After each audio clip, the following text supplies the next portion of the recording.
Hi, this is Tom Myers, chafing at the bit a little bit in my social isolation at my library in Maine. One of the things I would like to get out of this too is to go out to Boulder and join Todd Garcia for the dissections. That is impossible now.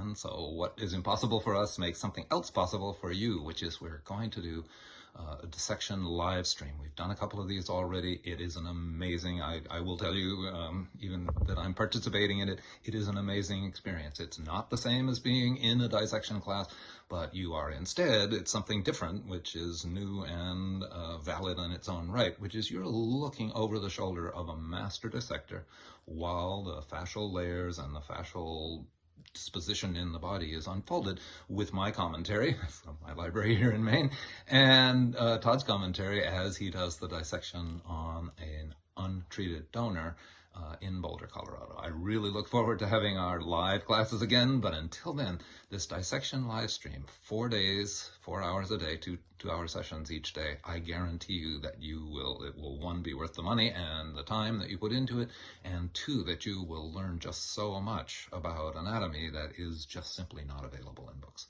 So we hope you'll come and join us for the dissection live stream that is between July 31st and August 3rd, and if you are not able to attend any given session, you will be given access to the recordings for I think it's 40 hours or so anyway, a couple of days after they happen if you have to miss one of the sessions. But don't, because it's so good live. Hope to see you there.